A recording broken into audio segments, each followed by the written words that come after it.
Olá pessoal, tudo bem? Hoje aqui no EngieCast nós temos um casal. Hoje nós vamos falar de finança, de dinheiro, muito legal e principalmente em relacionamento, o que é muito complicado, né? Você ter relacionamento e dinheiro ao mesmo tempo, tem que ter uma sabedoria. E com isso, nossos dois convidados, sejam muito bem-vindos, Tiago e Janaína. Valeu, William. A gente que agradece pelo espaço, é um prazer estar aqui, podendo contribuir com o EngieCast. E sim, vamos falar bastante sobre dinheiro e relacionamento e o quão importante é. É isso aí. Muito obrigada pela oportunidade. Estamos felizes de estar aqui com você. Que bom. Vamos começar falando um pouquinho de cada um de vocês, né? Então, como tudo começou, Tiago? Como você, desde criança, você viu a importância da finança na sua vida? Vamos lá, né? Eu adoro contar essa história, né? A minha história, né? Então, é um presente essa pergunta, né? Então é o seguinte, tudo começou o seguinte, eu costumo dizer que a minha vida com finanças começou com os meus 6 anos de idade. Porque com 6 anos de idade, os meus pais, cabeçudos, se separaram. E a gente já passava bastante dificuldade, começamos a passar mais dificuldade ainda. E aí, com 9, eu fui vender doce num farol, na zona leste de São Paulo, para poder me alimentar, né? Então, ou seja, os meus aprendizados com dinheiro começaram a chegar muito cedo por conta disso. Para vocês terem uma ideia, dinheiro de hoje é como se eu ganhasse naquela época, né? Só que dinheiro de hoje, por volta de R$4.000 por mês. Imagina, uma criança de 9 anos ganhando por volta de R$4.000 por mês, trabalhando ali 2, 3 horas depois da escola. Então era muito dinheiro. Então as besteiras que a galera normalmente faz com 18, 19 anos, estoura nome, cartão e tal, eu fazia com 10, 12 estourando a cantina da escola, porque a tia me vendia fiado, entende? Uhum. Então os meus aprendizados com dinheiro chegaram muito cedo por conta disso. E aí quando eu completei 21 anos, eu realizei um grande sonho, que era entrar para trabalhar num banco. Então eu entrei para trabalhar num dos maiores bancos do mundo aqui no Brasil. E aí, quando eu entrei, eu pensei, poxa, que legal, vou poder me ajudar, claro, ajudar minha família, vou ganhar melhor e tal. Mas eu também criei a ambição de poder ajudar as pessoas a sair dos juros, lidar melhor com produtos bancários e tal. E aí eu pensei, vou ser um agente de transformação do meu Brasil? Só que não, né, William? Só que não. Muito limitado, né? Extremamente. A gente sabe aqui no Brasil, que os bancos, eles vivem justamente da falta de educação financeira da população, né? O negócio principal do banco é juros. Ou seja, o bom cliente para o banco é aquele que paga atrasado, esquece, por aí vai. Então, 8 anos depois, já graduado, pós-graduado, com várias certificações de mercado, eu decidi sair, parar com as drogas, né? E seguir carreira solo. Foi onde eu fundei, então, a Martela Educação Financeira. E a Martela Educação Financeira tem como diferencial uma metodologia que é o Desplanilhe-se, que é onde um casal, uma família, não precisa anotar nada em lugar nenhum, caderno, aplicativo, planilha, software, nada, e 100% dos números estão atualizados em tempo real para a pessoa tomar a melhor decisão da vida naquele instante.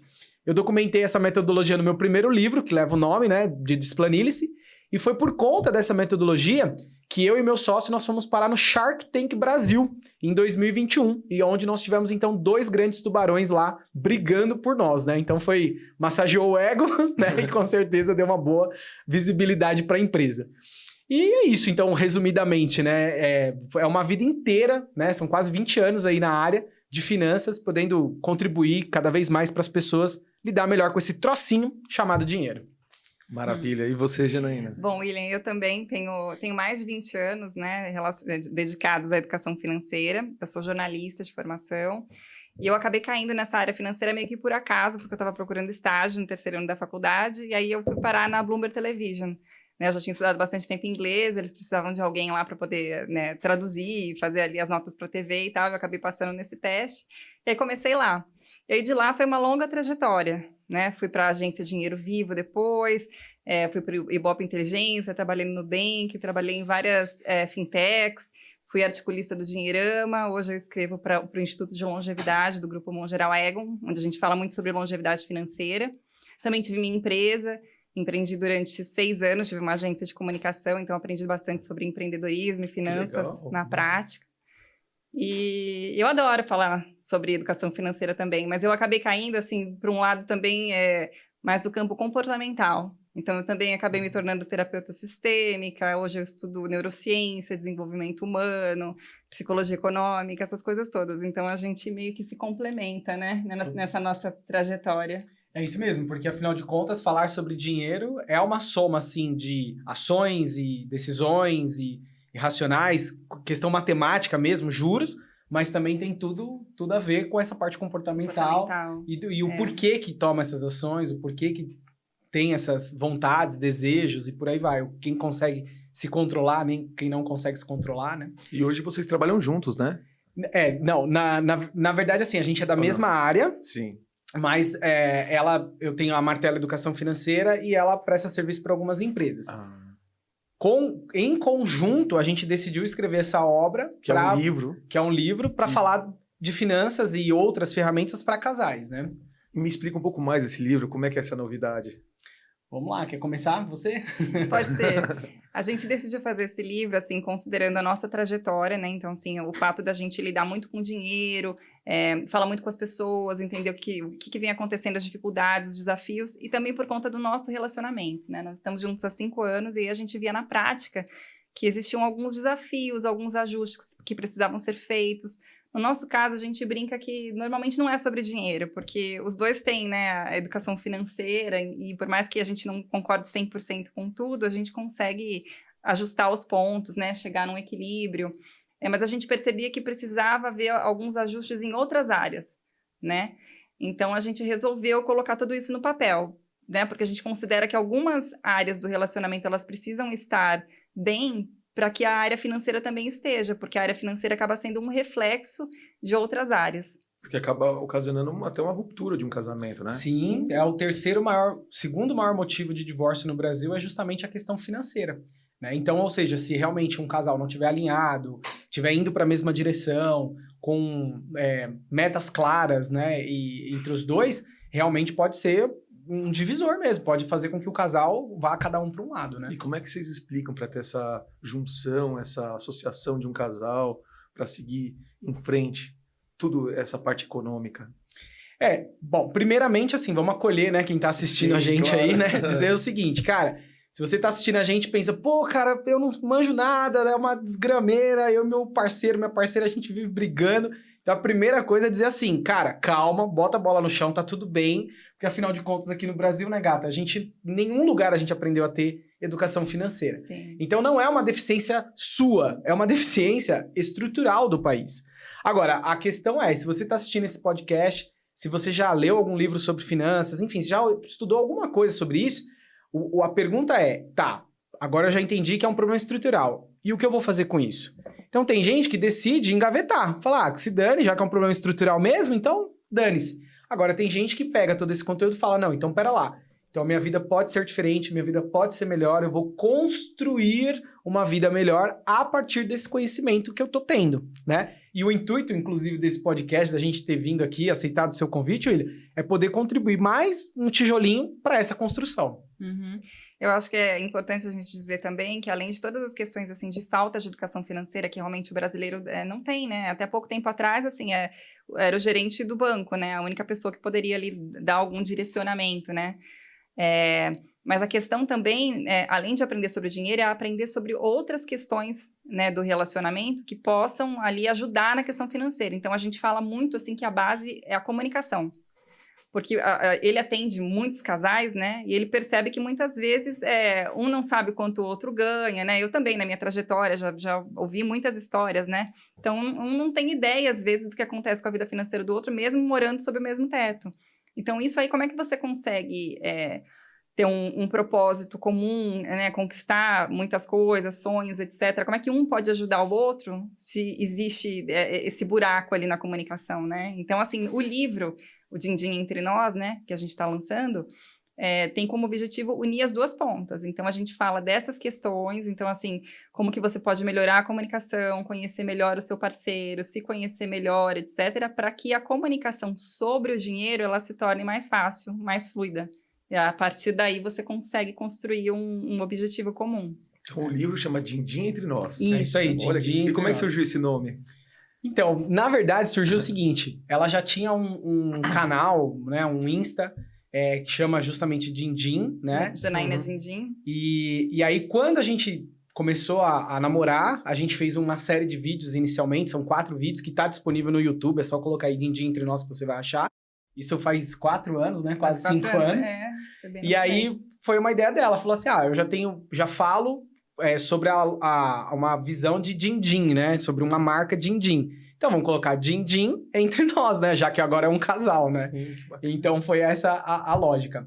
E só fazendo mais um comentário ainda sobre esse início, William, o pano de fundo, que eu diria, né, de tudo isso, da obra, desse bate-papo e tudo mais, é dizer o seguinte, que, assim, nós nos conhecemos já na vida adulta, né? Eu tava com 30 e poucos anos, ela quase 40, então, assim, a proposta foi o seguinte, a gente já tinha tido outros relacionamentos frustrados e a gente não queria novamente. Teve que haver uma disposição, tanto minha quanto dela, da gente aprender mais e melhor sobre cada um e mais e melhor sobre o casal. E aí, como ela comentou, a gente não, graças a Deus, a gente não tem discussões, brigas, questões sobre finanças, porque é a nossa área de atuação. Mas a gente tinha brigas, questões sobre muitas outras áreas do relacionamento, né? Lavar a louça, quem que vai lavar a roupa, aperta a pasta no meio no final, né? Então, todas essas outras ferramentas que a gente colocou no livro contribuiu para a gente chegar até aqui, quase 5 anos de relacionamento. Bacana, parabéns, maravilha. Então, esse livro, depois vocês pretendem fazer uma palestra dele? Como é que é? Quer falar? Sim, a gente pensa assim, né, que esse livro é uma primeira sementinha que a gente está plantando. Aí, a partir dele, né, a gente gostaria de levar esse assunto de outras formas para as pessoas, né? Então, provavelmente, a gente já está pensando, né, numa mentoria, já está pensando em algumas palestras, enfim, para poder falar um pouquinho mais sobre esse assunto, porque a gente quer unir os conhecimentos, né? Então, tem todo um conhecimento teórico ali relacionado à educação financeira na prática e tudo mais. O Thiago explica muito na Martela de uma forma super prática, né? E tem todo esse conhecimento que é comportamental, que muitas vezes a pessoa também não liga muito, né? E aí eu sempre penso que é preciso unir as duas pontas. Então, a gente quer, a partir do livro, começar uma série de outras ações, né, relacionadas para poder ampliar a visibilidade sobre os temas. E no fim do dia ajudar os casais a enfrentar esses pontos. Até porque esses outros desafios que a gente conseguiu resolver com essas outras ferramentas são desafios que a gente enfrentou, que a gente enfrenta. Então. Exato. Mas teve algum caso de outra pessoa que você viu e tá no livro? Não. Sim, vários. A gente usa vários, assim, de amigos, de parentes. Conta um pouquinho pra gente, então, desses casos. Tranquilo, ó. Vou dar um exemplo aqui, né? Eu tenho uma prima muito querida. Beijo, Fer. Tamo junto, é nóis, né? E aí, por exemplo, né? Ela tava enfrentando uma dificuldade muito grande no relacionamento. Imagina, 15 anos juntos, né? Com filhos, bens e tudo mais, e em algum momento do casamento eles já não estavam mais conseguindo se comunicar, né?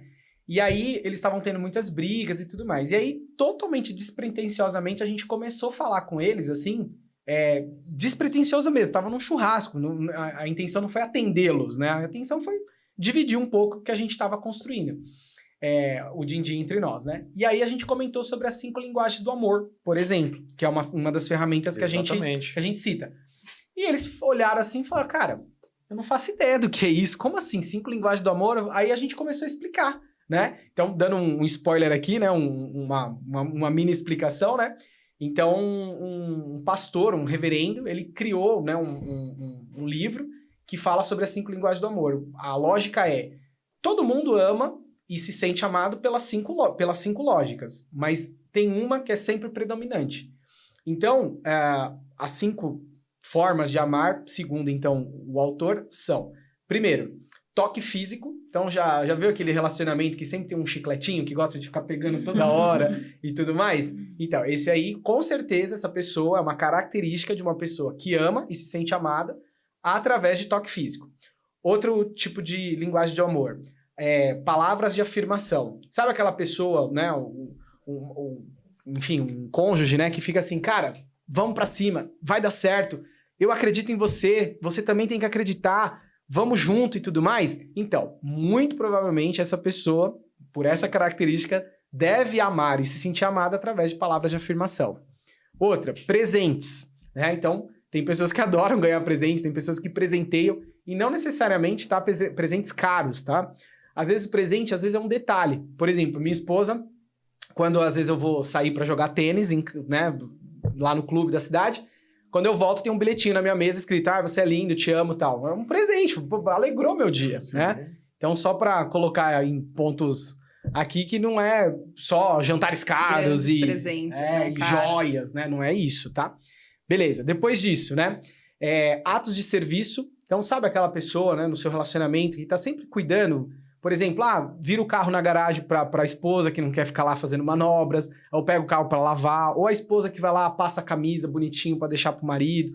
Enfim, ou seja, faz coisas no dia a dia pensando no bem-estar da família. Então, provavelmente essa pessoa ama e se sente amada através de atos de serviço. E para finalizar, a última linguagem do amor que o livro descreve é tempo de qualidade. Então, sabe aquela pessoa que está sempre procurando uma brechinha para ficar junto, para assistir um filme, para sair que seja para jantar ou para um parque ou para estar com a família? Muito provavelmente essa pessoa ama e se sente amada através, então, de tempo de qualidade. E depois que entende isso, William, é libertador. Por quê? Porque vamos supor, né, que nem no nosso caso aqui, né, Gabi? Eu amo e me sinto amado através de atos de serviço. Essa é a minha linguagem do amor. E a minha esposa se ama e se sente amada através de tempo de qualidade. Então, se não houver um entendimento, né, e uma compreensão sobre essas linguagens, não adianta o tanto que eu quiser amar ela com atos de serviço, ela não vai perceber, ela não vai entender, não é o automático dela, ela não se sente amada assim. E vice-versa, não adianta ela querer me amar infinitamente, dando tempo de qualidade, sendo que eu amo e me sinto amada através de atos de serviço. Então, depois que há essa compreensão, é possível ter pavimentar um caminho para poder conversar, entender, negociar, se esforçar e aprender. E é exatamente isso que estava acontecendo no relacionamento da minha prima. Um amava com uma linguagem, o outro amava com outra linguagem. E eles não conseguiam se comunicar. E aí chegou um determinado momento do casamento e falou, não, ele não quer saber mais de nada, pô, nunca fala nada, não sei o quê. E ele também, mas ela também não tá nem aí. Ou seja, na verdade não, na verdade ambos estavam, sim, dando tudo que podia pro relacionamento, só que cada um na sua linguagem. E o outro não percebia, entende? Porque não é o automático. Se você se relaciona com uma pessoa que ama com a mesma linguagem que você, é sensacional, né? Porque aí vai tranquilo. É automático. É automático. Né? Agora, se você tá com uma pessoa que tem a linguagem do amor diferente da sua, se não houver uma intencionalidade de perceber isso, o pau vai fechar. E quantas pessoas não têm ideia de que isso acontece, né? Muita gente. A gente fala sobre isso com as pessoas e a maioria não conhece, né? Tem mais casos fora isso da sua... Tem. Quer ver um outro caso? A gente colocou até a gente colocou os nossos próprios casos, né? Assim, sim. Até atritos, por exemplo. A gente teve uma época ali que a gente fez uma pequena obra em casa e aí tava gerando bastante estresse e tudo mais, né? Obra, né? Você sabe bem, né, William? E ele com a linguagem do amor dele, o que ele queria? Que eu ficasse, que eu ajudasse mais ele ali a fazer as coisas e tudo mais, né? Não era ele que tava fazendo a obra, né? Mas sim, enfim, tava ajudasse ali, né? Fizesse e tal. Agora eu já tava estressada com várias outras coisas, então o que eu queria? Que naquelas brechinhas a gente tivesse um pouco de tempo de qualidade no meio daquela confusão toda, porque era a obra junto com todas as outras coisas da vida, né? E aí a gente teve um desentendimento ali, né? E aí depois a gente começou a entender um pouco melhor, sentou, conversou, olha, vamos tentar... A gente até conversou e ele falou assim, vamos fazer o seguinte, eu vou me esforçar para tentar te amar mais na sua linguagem, enquanto isso eu peço para você tentar se esforçar para me amar mais na minha linguagem também. Que não é automático. Né? Que não é automático. Não é automático, né? Mas a gente pensa, poxa, isso daqui vai fazer ele mais feliz. Então eu vou tentar agir mais dessa forma. E ele é a mesma coisa, né?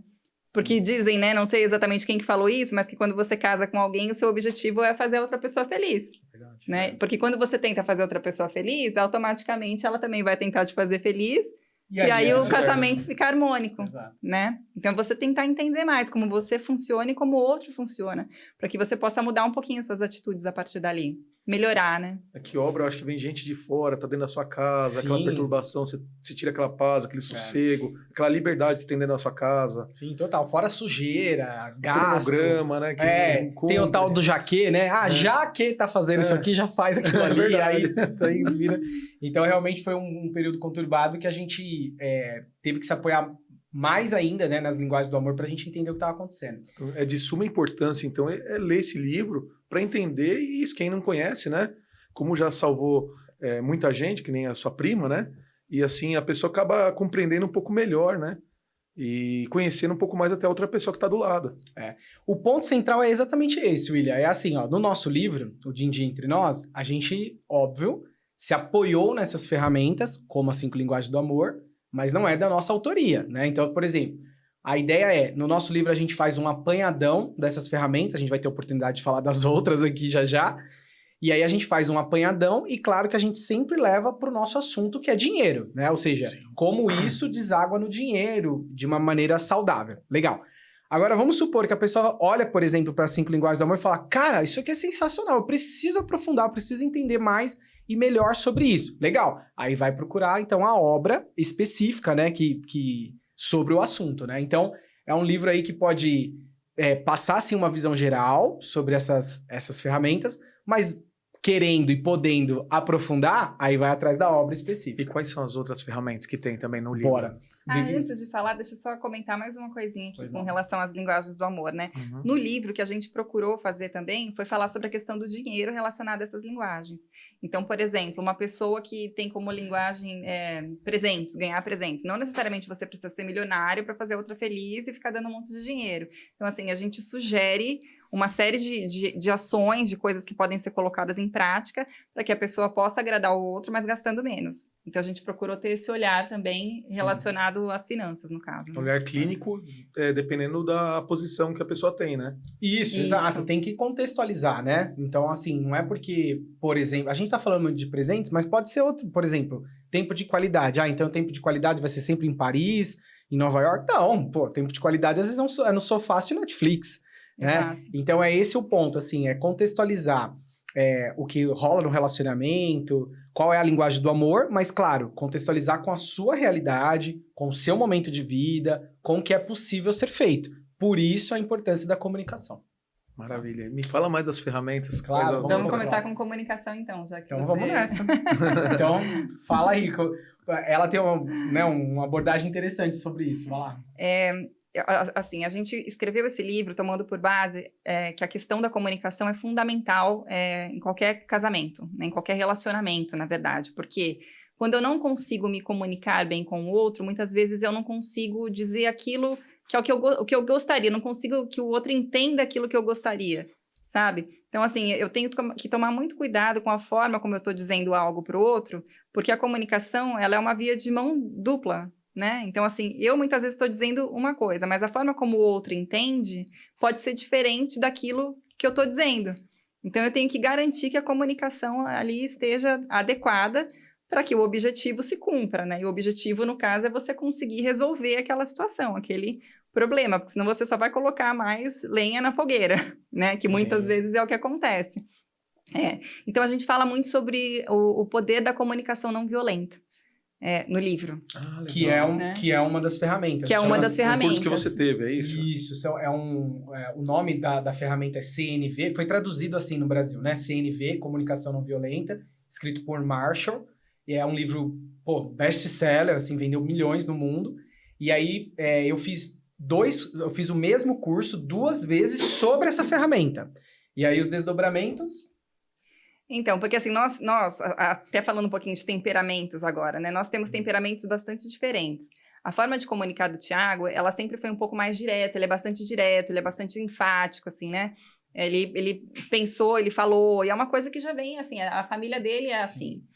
Eu já sou o contrário, então eu tenho que pensar mais as palavras que eu uso, etc e tal. Então a gente começou a ter alguns atritos relacionados a isso. E aí, quando ele fez o curso... houve algumas mudanças muito legais mesmo, né? Porque ele começou a pensar melhor em como ele poderia comunicar determinadas coisas.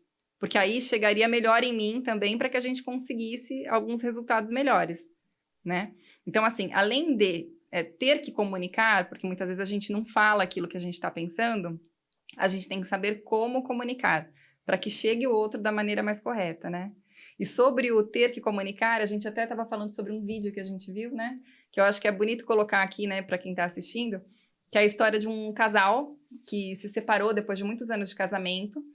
E aí a filha foi até o pai e perguntou para o pai, o que você gostaria de ter feito com a mamãe que você não fez durante o casamento? E aí o pai falou, eu gostaria de ter andado de mãos dadas com ela beira-mar. Aí ela foi até a mãe e perguntou, mãe, o que você gostaria de ter feito com o papai que você não fez ao longo desses anos de casamento? E aí ela falou, eu gostaria de ter andado com seu pai de mãos dadas beira-mar. Quer dizer, os dois queriam a mesma coisa e em nenhum momento daquele casamento, eles comunicaram que eles queriam. Né? Chegar Eles no consenso. conseguiram chegar, né? Então, assim, você tem que saber dizer o que você quer, o que você precisa, e ao mesmo tempo você tem que saber como dizer isso, né? Não pode ser, assim, com julgamento, com ofensas, né? Gritando. Você tem que saber como comunicar para que chegue da melhor forma para o outro, né? A CNV, ela passa por 4 grandes pilares para uma comunicação melhor e assertiva e tal. E o primeiro é justamente isso, o não julgamento. Então, ou seja, se o outro tá falando e automaticamente eu já tô julgando, já na minha cabeça criando respostas, não, eu vou dar o troco, eu vou conseguir sair por cima e tal, cara, já cagou logo no início, entendeu? Então, um dos 4 passos, o primeiro é esse, né? Se comunicar de forma a não julgar. Então, é ouvir atentamente, entender qual é o ponto que a outra pessoa tá dizendo, tá querendo dizer, para conseguir trabalhar com essa informação da melhor forma e poder devolver. E o último é o pedido, né? O que a pessoa tem por trás daquele sentimento, daquela necessidade. Então, se não souber também colocar qual é o pedido, ou seja, o que eu preciso, o que eu quero, o que eu gostaria, também não adianta. E aí no livro, não no nosso, no CNV, tem uma história bem interessante sobre isso. Tinha um empresário que trabalhava muito, muito mesmo, e a esposa ficava muito incomodada, porque ela queria que ele passasse mais tempo com ela. Talvez, provavelmente, essa mulher amava e se sentia amada através de tempo de qualidade. Não tem como saber, né? Porque aí é outro livro, mas ok. E aí ela vivia falando pra ele, você tem que trabalhar menos, caramba, você tem que viver mais, olha só, você não para de trabalhar. E ficava falando na cabeça do cara. Um belo dia ele decidiu ouvir ela. Aí ele falou assim, cara, tá certo, minha mulher tem razão. Eu trabalho demais, eu tenho que viver mais. Então eu vou começar a sair mais cedo do trabalho pra jogar golfe. Ou seja, ela disse o problema. O problema ela colocou, você trabalha demais, você precisa viver mais. Mas em nenhum momento ela fez o pedido, eu gostaria que você passasse mais tempo comigo, com a sua família. Ela não fez esse pedido.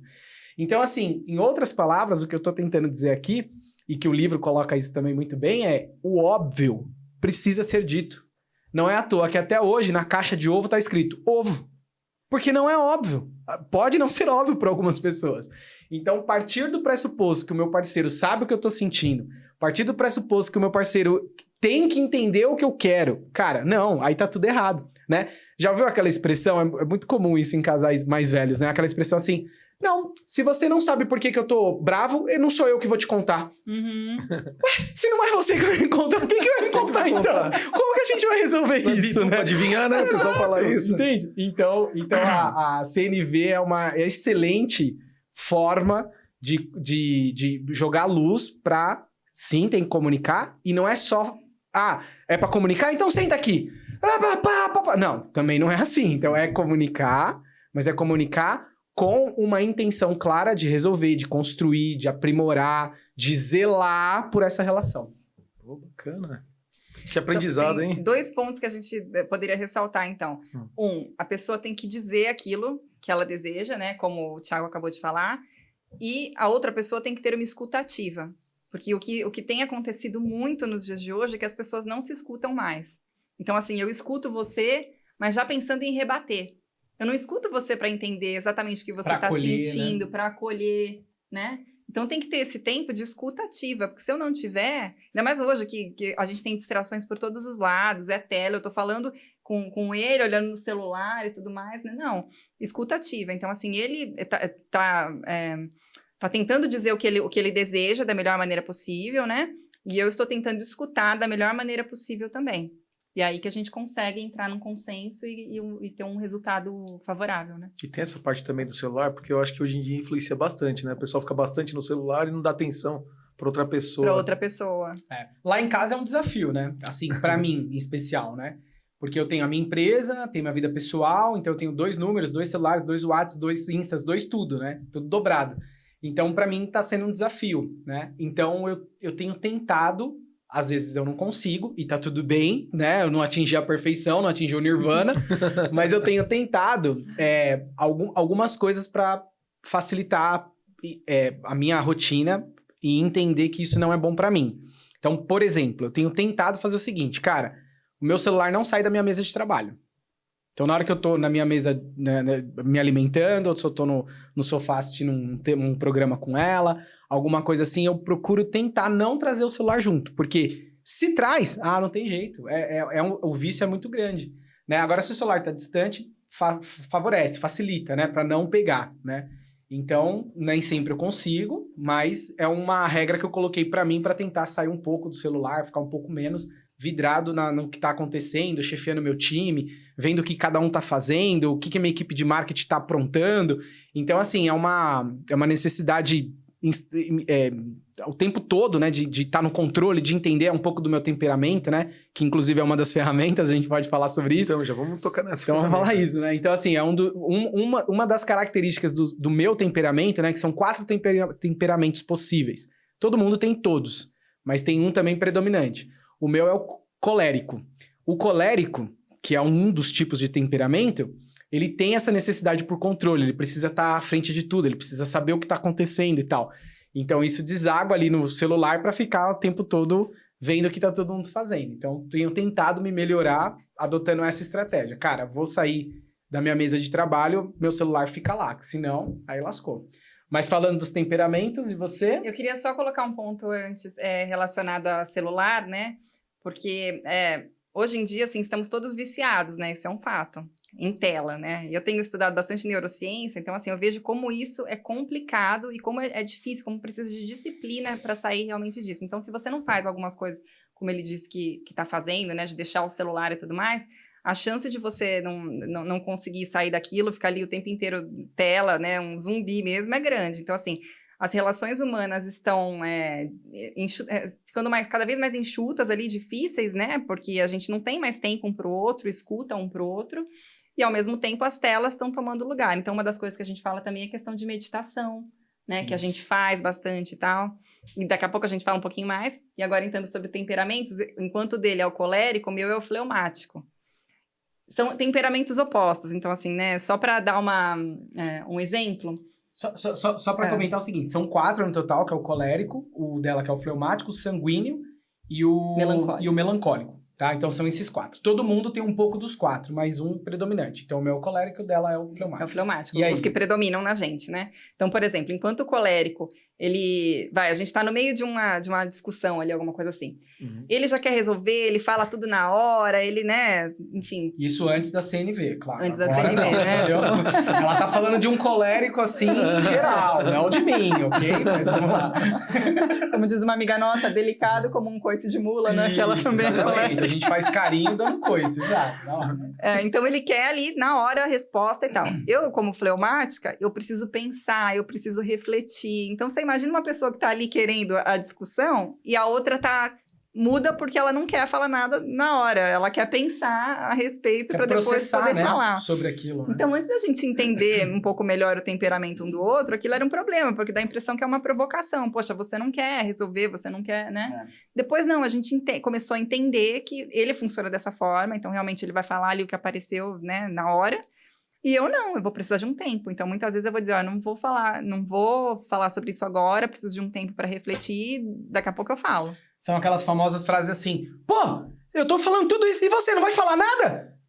Não vou, porque o meu temperamento é outro, a minha forma de processar as coisas é diferente, entende? Então, mais uma ferramenta, então, né? Se a gente não conhece como nós funcionamos e, consequentemente, como o nosso parceiro funciona, a chance de escalar um problema desse tamanho é gigante, porque entra naquilo que ela acabou de falar. Pode parecer uma provocação, pode parecer sei lá, estrategicamente tá me irritando, sei lá, alguma coisa. E não, na verdade, não. Na verdade, as pessoas são só diferentes. E não tem certo e errado também, tá? Aqui em nenhum momento não existe assim, o colérico que é o certo e o fleumático que é o errado. Não. Não existe certo e errado, existe assim, cara, você é uma dessas coisas, ponto. Aí a questão é como tirar o melhor proveito disso. Porque, por exemplo, vou falar do meu tipo, né, do meu temperamento, o colérico. Para várias coisas do meu dia a dia, principalmente na minha vida empresarial, ser um colérico é um facilitador. É ótimo. É ótimo. Uma comunicação mais assertiva, tudo que eu acho que as pessoas querem quando vai contratar um serviço, quando vai contratar um profissional. Uma pessoa clara, objetiva, que vai direto ao ponto, não fica rodeando. Então, por exemplo, para a minha vida empresarial, ser do jeito que eu sou é maravilhoso, por exemplo. Já, por exemplo, na minha vida do cotidiano, talvez ser tão direto assim, principalmente com minha esposa, que é fleumática, pode parecer abrupto, pode parecer violento, pode parecer mais, enfim, violento mesmo, essa é a palavra, né? Então é esse o ponto, entender que não existe certo e errado. E quais seriam os outros dois? É o sanguíneo e o melancólico, né? Como é que seria isso? O sanguíneo, ele é... vamos falar do melancólico primeiro. O melancólico é aquela pessoa que tudo leva pro coração. Né? É tudo assim, ai não, pô, ele falou, me ofendeu, não gostei, não sei o quê, né? É o emo. É o emo, perfeito. Excelente. É o emo, né? Enfim, é a pessoa que... tudo pra ela tem um peso maior do que pra pessoas normais. Por exemplo, enquanto o colérico tá dizendo, cara, vamos pra cima, que se dane isso aí, deixa pra lá. Ai não, ele me chamou de bobo, eu não gostei e tal... E tá tudo bem, é o jeito da pessoa, ela internaliza mais essas coisas, entende? Ela, enfim, tende a ter um peso maior com relação a esse tipo de coisa, entende? E a gente tem que respeitar, né? E o sanguíneo, o que a gente pode falar do sanguíneo? É um pouco mais explosivo também, ele gosta de estar com pessoas, geralmente ele é mais extrovertido, né? Ele é aquele do oba-oba. Tô sempre no meio de alguém, né? Não leva muito pro pessoal, porque é sempre uma pessoa cheia de amigos, enfim, né? Justamente o sanguíneo é isso, ele é mais leve, vamos colocar assim. E aí pode parecer superficial. E não é, também é só o jeito dele. Ele tem um jeito diferente de lidar com as coisas. Enquanto, por exemplo, o melancólico, ele internaliza tudo, o sanguíneo não tá nem aí pra nada. Você vai falar, cara, dane-se, tá tudo certo. Ah, me chamou de bobo, foda-se, vamos pra balada, entendeu? Tipo, é algo assim. E é interessante que cada uma desses temperamentos também, assim, tem ali um seu reflexo no campo financeiro, né? E aí a gente também fez isso, como a gente fez com as linguagens do amor, a gente também procurou analisar um pouco como cada temperamento reage com relação às finanças e como que você pode melhorar algumas coisas. Por exemplo, o sanguíneo, todo festivo, vamos fazer isso, vamos fazer aquilo. De repente tende a gastar mais por impulso, né? O fleumático, vai pensar milhões de vezes antes de gastar, tende até a perder oportunidades, né? Ou o colérico que toma decisão assim, rápido, assim, né? Por exemplo, telefone. Agora eu lembrei um outro exemplo interessante. Alguém mandou um áudio para ele, alguma coisa assim. Ele já liga ali e já responde na hora no áudio. Eu já vou pensar, né? E isso com relação ao investimento, a compra, a uma série de coisas, né? O colérico, ele tende a ser um pouco mais ousado, né? No campo de investimentos, ele tende a ser um pouco mais arrojado. Então, pensa menos, ele vai mais por intuição, por um pouco mais de sentimento. Eu acho que vai dar bom, então eu faço. Então, são essas características que a gente ressalta em cada um dos temperamentos para tomar cuidado com as decisões relacionadas, então, a finanças, né? E a ideia é um aprender com o outro, né? Porque todos têm características positivas e características que podem ser melhoradas. Então, se eu conheço essas características, eu posso tentar usar o que há de melhor delas, né? Fazer uma junção ali, né? Sim. Um bem bolado para que o casal funcione bem, para que um aprenda com o outro. É isso aí. Então, quer dizer, faz uma união dentro de todas essas linguagens, e principalmente na parte financeira, né? Sim. Sim, exatamente. Isso que você acabou de falar, daria um podcast só sobre isso, mas vamos lá. Vamos só comentar o seguinte, olha só. A gente coloca como mapa geral do din-din entre nós, da nossa obra, o seguinte, que com certeza absoluta, se eu tenho um casal, que os dois têm, que eles são muito parecidos, têm a mesma linguagem do amor, o mesmo tipo de temperamento e tudo mais, seja para um lado, seja para o outro, a chance de dar ruim esse relacionamento, principalmente no campo financeiro, é enorme. Sabe por quê? Pensa comigo, William. Vamos pensar assim, Vamos supor que junta duas pessoas que têm mão leve, assim, que gasta mesmo, que não tá nem aí e tudo mais. Se junta duas pessoas com esse perfil, um vai falar assim, vamos fazer aquela viagem? O outro fala, vamos parcelar em quantas? Tipo assim, o cara nem pensa, entende? Então, ou seja, a ida pro buraco é mais rápido. O inverso também é verdadeiro. Se são duas pessoas, mão de vaca, que não gasta nada, que não vive, então um vai falar assim, é melhor a gente guardar essa grana, é melhor não gastar com aquilo. O outro vai falar, eu concordo, é melhor não gastar mesmo. E aí não vai viver. Então, ou seja, quando a gente tem um parceiro, uma parceira, que é muito parecido conosco, a gente tende a reforçar as nossas características. Só que essas características é assim, se eu não mudar, se eu não pensar, se eu não me provocar, eu vou estar sempre no mesmo lugar, no mesmo caminho. Então, quando eu tenho um parceiro que é diferente de mim, 100% da minha visão não está correta, 100% da visão da minha parceira também não está correta.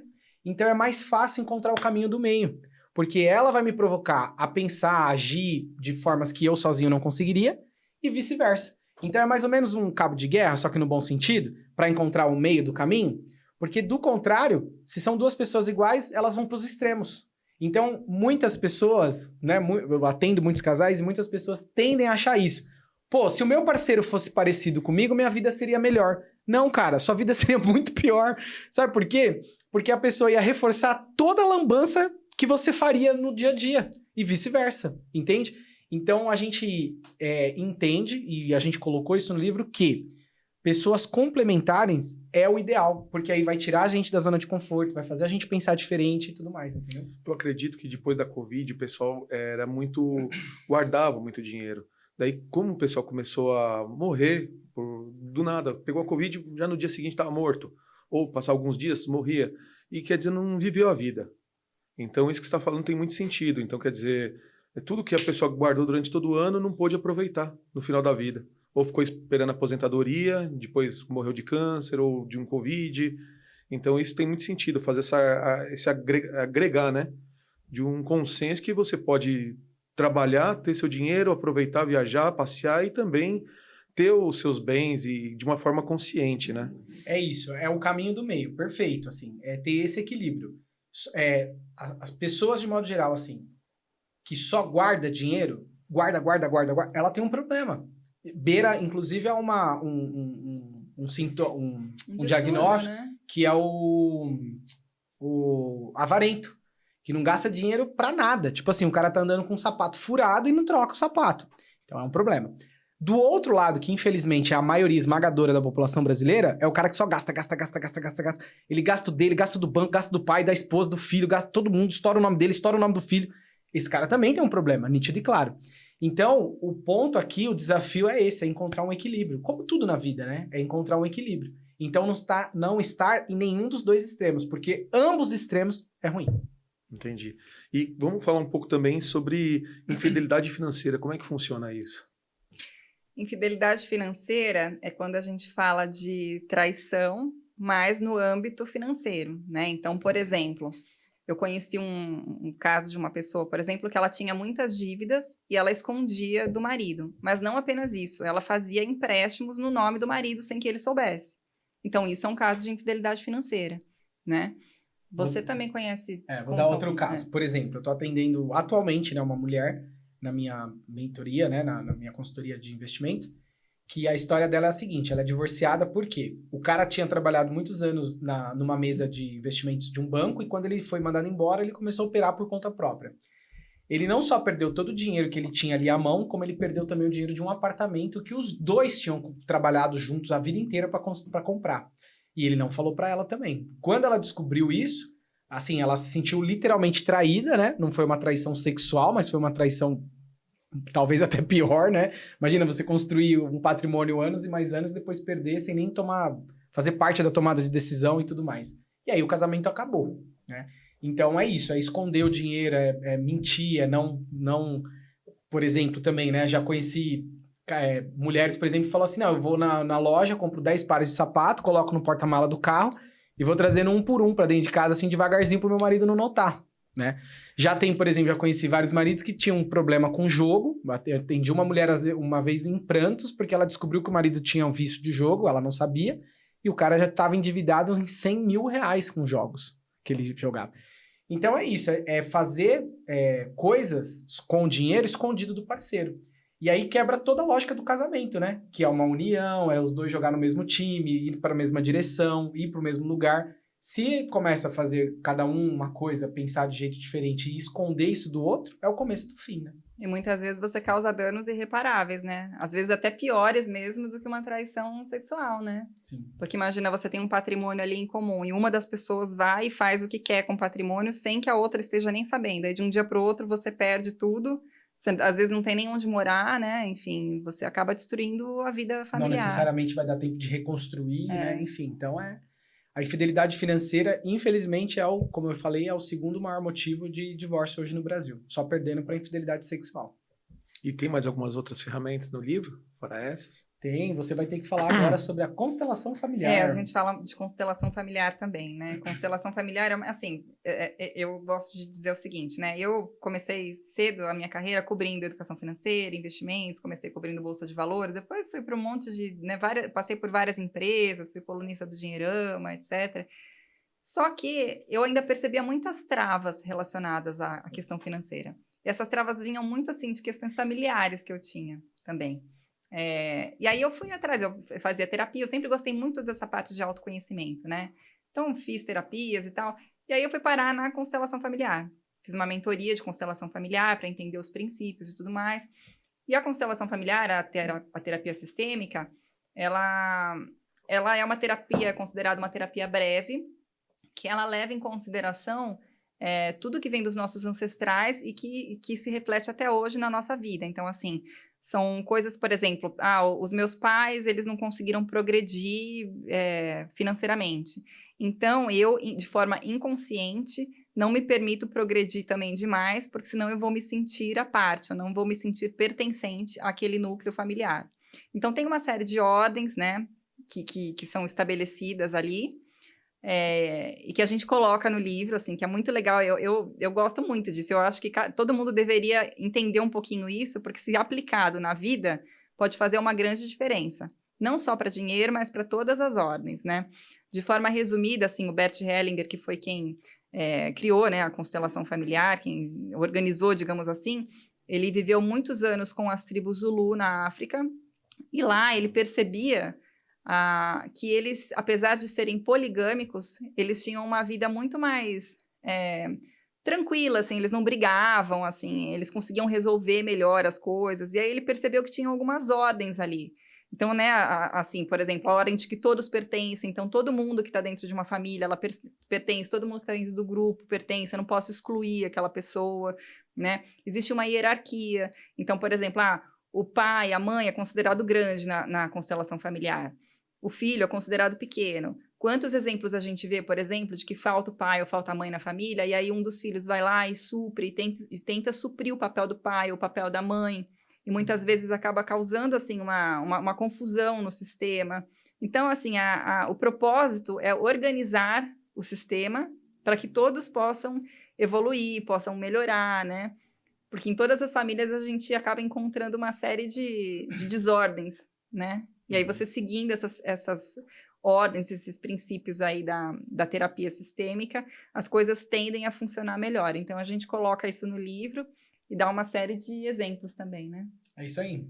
Inclusive, assim, a minha vida eu posso colocar como antes e depois de ter entendido isso e colocado para funcionar na minha vida, né? Porque eu venho de uma família desestruturada, meu pai é alcoólatra, tinha mulher em cada estado, não sei o quê, né? E tem um irmão deficiente, minha mãe enxerga ele como uma pessoa muito mais deficiente do que ele realmente é, e aí começa a bagunçar todo o sistema, né? Eu não tenho pai, então pega o filho, aí põe em cima para cuidar do outro, e o problema é que essas vamos colocar aqui, assim, essas... enfim, essas bagunças, elas não são feitas de forma intencional. As pessoas fazem e nem percebem, elas só fazem, né? Porque acham que é o certo, não param para pensar sobre. Então, quando tem uma lógica, por exemplo, como a constelação familiar, que bota ordem nisso tudo, e, claro, se a gente entender e respeitar essa ordem, cara, a coisa flui muito melhor. Isso eu bebi na minha própria vida, né? Então... Inclusive, a constelação tem sido utilizada até no nosso sistema judiciário, para poder tentar resolver alguns conflitos que tem ali, né? Também está no SUS. Então, assim, é bastante interessante como que tem sido cada vez mais usada realmente para a resolução de conflito. O próprio governo está usando essa ferramenta como a justificativa para organizar as próprias pessoas, né? Sim. Isso. As próprias bagunças das famílias brasileiras. Né? Dentro das empresas também. Sim, sendo usado. Tem usado bastante nas empresas. E aí a gente explica e a gente tenta focar um pouco mais, lógico, na parte financeira. Como isso deságua na parte financeira, né? Porque não tem hoje em dia é difícil, desde as crianças, ter essa ferramenta da parte financeira. Deveria vir desde baixo, né? Sim. Para a pessoa aprender já. Porque você sempre vai trabalhar com dinheiro. Sempre tem que somar, subtrair, dividir, multiplicar. E eu sinto essa dificuldade nas criançadas. Você pergunta, antigamente se perguntava, não tinha calculadora. Hoje tem calculadora e a pessoa fica pensando, não sabe fazer. Usar, né? Concordo plenamente, cara, assim, mas assim, o ponto é, né, as crianças e os adultos também não têm educação financeira, não é sem querer. É porque existe um sistema bancário, principalmente financeiro, né, o Sistema Financeiro Nacional do Brasil, não quer que as pessoas entendam isso. Porque se entender, eles lucram muito menos. Por que, por exemplo, uma pessoa totalmente endividada, cagada, que estoura o nome, vai pro Serasa e tal, 5 anos depois, volta a estar com tudo, quase tudo, né? Dependendo do tamanho da besteira, volta a estar com tudo limpo e volta a ter crédito no mercado. Simples. Porque pro mercado é muito mais lucrativo, mesmo esse cara tendo feito toda essa meleca, voltar pro sistema e ele se enrolar de novo, do que deixar ele para sempre do lado. Olha o absurdo que chega. Então, ou seja, é feito para dar errado. Vocês estão ouvindo isso de uma pessoa que trabalhou quase 10 anos no sistema financeiro, dentro de banco, né? Então é feito para dar errado. Então, se não houver uma intencionalidade, um querer de aprender e fazer diferente, vai dar errado, porque é feito para dar errado. Vou dar só um exemplo bobo aqui, tá, William? Eu faço muito isso em palestra. Eu pergunto assim pra galera, pessoal, pensa aí no seu salário, beleza? Pensou. Vamos supor que a pessoa ganha 5 mil para facilitar a conta aqui. 5 mil, beleza. Aí eu falo assim, agora pega todos os seus cartões de crédito e soma o limite de todos eles.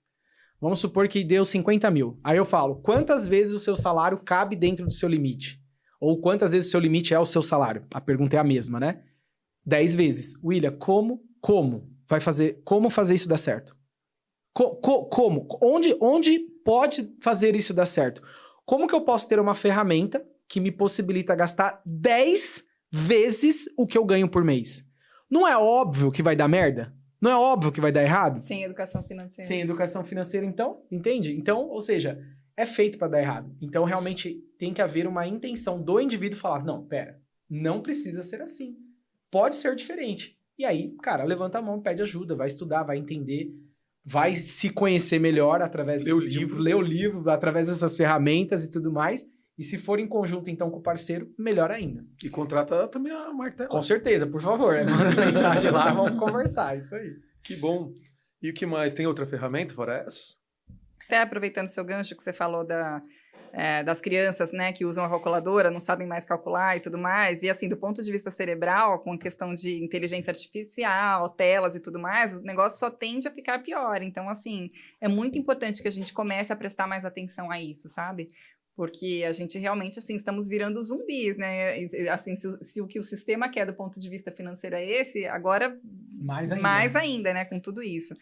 Pela primeira vez na humanidade, a próxima geração tem menos QI do que a anterior. Sim, as crianças estão com QI menor do que a dos pais. Então, assim, a gente não está sendo estimulado, né? Assim, a gente era estimulado a criar, a pensar, quando criança, não tem nada aqui. O tédio, o ócio é bom para criança, né? Porque aí eu tenho uma caneca aqui, eu vou fingir que essa caneca é um bichinho, eu vou brincar com a caneca, eu vou criar uma história, tal. Não, se eu tô ali na tela, é o tempo inteiro, só ali. Passa a tela, né? E a inteligência artificial, você não precisa criar nada, né? Já tá tudo ali, pronto. Né? Então, assim, tem que tomar muito cuidado com isso mesmo, né? E aí, do ponto de vista de neurociências, a gente coloca algumas estratégias, como, por exemplo, a meditação, a visualização, a oração. Tudo isso, assim, o nosso cérebro, ele tende a acreditar da mesma forma no que é verdade e naquilo que não é. Então, quando eu começo a imaginar uma situação, a situação assim do jeito exatamente que eu gostaria que fosse, seja ela ruim ou seja ela boa, o nosso cérebro tende a acreditar. Então é muito importante que a gente faça algumas coisas nesse sentido para que a gente ajude o nosso cérebro a nos ajudar, né? Para que a gente possa ter assim menos estresse, para que a gente possa ter mais proatividade, né? Então, assim, tem algumas coisas que a gente pode adotar e a gente coloca também no livro, que é para poder nos ajudar do ponto de vista biológico mesmo, né? Nos projetos que a gente gostaria de ter, então como que a gente pode planejar, por exemplo, já ouviu falar daquele mapa de sonhos? Que às vezes os terapeutas fazem, vamos fazer um mapa dos sonhos e tal, né? Parece que é bobagem, mas não é bobagem, porque eu estou ali visualizando, né? A questão é você visualizar o que você quer da sua vida. Então, quando você está visualizando, você ajuda o seu cérebro a olhar ali para o propósito, né? E aí você ajuda a co-criar a sua realidade, a criar novos caminhos neurais. né? Porque a gente tem um negócio que chama neuroplasticidade, que nos permite aprender até, enfim, até o final da nossa vida, assim, usando... Porque o cérebro faz conexões com coisas que a gente já aprendeu, enfim, que a gente já conhece e tal. Então, assim, quando a gente coloca ali, quando a gente visualiza, a gente facilita o processo para a gente também. E aí vai ajudar no campo financeiro, vai ajudar, enfim, qualquer coisa que a gente queira na vida, né? Tá ótimo. E quando vai ser o lançamento do livro? A gente ainda não tem a data específica, tá? Mas para você que está assistindo esse podcast, você vai fazer o seguinte. Segue agora a gente lá no Instagram, Dindim Entre Nós. Dindim com N. N no meio e N no final. Dindim Entre Nós. Segue lá que a gente vai conseguir passar todas as informações lá. Apesar do livro já estar terminado, a gente ainda falta cumprir alguns protocolos. Revisão ortográfica, a gente agora, no mês que vem, vai fazer um ensaio fotográfico para colocar as fotos no livro, aí depois vai, então, passar pela parte de diagramação. Então, ou seja, ainda tem ou seja, é um furo isso aqui, entendeu? Porque é a primeira vez que a gente fala dele, né? Então, ou seja, ele nem tá pronto físico pra gente mostrar, mas a ideia já está toda terminada e tal, então, mas falta cumprir esses protocolos. Então, a data exata nós ainda não sabemos, depende ainda dessas coisinhas que a gente precisa fazer, mas fato é, nós vamos dizer no nosso Insta quando será, aonde será, então você pode participar disso tudo, enfim, ir até nós, pegar o livro autografado e tudo mais, para ter acesso, então, a essa obra e ajudar aí o seu relacionamento. Maravilha. Quer deixar algum recado pro pessoal? Para finalizar? Para finalizar, eu acho que é importante, assim, dizer que tudo pode ser melhorado, né? Se você está num relacionamento que tá enfrentando problemas, desafios, enfim, é normal do ser humano, né? Assim, porque nós não somos iguais a ninguém, nós somos únicos. Então, quando a gente se junta a alguém, é natural que vai haver desafios, né? Assim, então, assim, a gente tem que ter essa disposição, né? Em poder melhorar, em poder se melhorar, se conhecer, entender o que poderia fazer de melhor para tornar o relacionamento mais promissor. E o outro lado também. Então, assim, se a gente está vivendo ali em união, cabe aos dois também tentarem melhorar de alguma maneira, né? Não é uma coisa que vai cair do céu. A gente tem que fazer a nossa parte também, né? Eu acho que até escrever esse livro nos ajudou mais ainda, né? Sim. A entender esse tipo de coisa, a refletir um pouco mais, sabe? A pensar um pouco mais, a agir de forma diferente em alguns momentos. Eu acho que o ponto, para finalizar também, então, minha última mensagem, conversando com isso que ela acabou de falar, de um modo geral, inclusive eu, anos atrás, a gente tende a acreditar muito em filme, novela, né? Que é aquele amor mágico, né? Conhecer uma pessoa, não, ela é a pessoa e é tudo maravilhoso. E não é. No dia a dia não é. O dia a dia é desafiador. Vai precisar construir mesmo, né? Tem que haver uma disposição, um esforço de ambos para fazer aquela relação dar certo, porque a gente vai mudando no decorrer do caminho. Então, a outra pessoa também vai mudando. Então, ou seja, com alguns relacionamentos anteriores frustrados, né, a gente já aprendeu algumas dessas coisas. Então, há uma necessidade de cada vez mais buscar conhecimento para se melhorar e, consequentemente, melhorar a relação.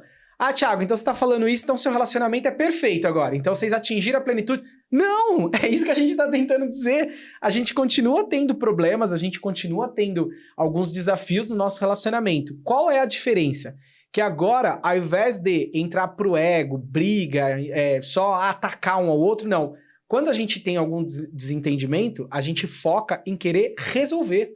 Sem ego, sem encheção de saco, sem... não, eu não vou me submeter. Não, cara, vamos resolver. Vai ser melhor para ambos. E aí, a maturidade, junto com o apoio dessas ferramentas, faz com que a gente consiga, diante dos desafios, diante dos problemas, das discussões, das desavenças, conseguir resolver o mais rápido possível para aquilo não ir corroendo a relação. Então, esse é o ponto, entendeu? Quanto mais rápido a gente resolve uma questão e volta... estar bem, tranquilo, com a guarda baixa, vamos lutar, vamos viver, vamos fazer o que a gente tem que fazer, corrói menos, entende? Então, é esse o ponto central aqui do final, pelo menos, aqui, que a gente queria colocar.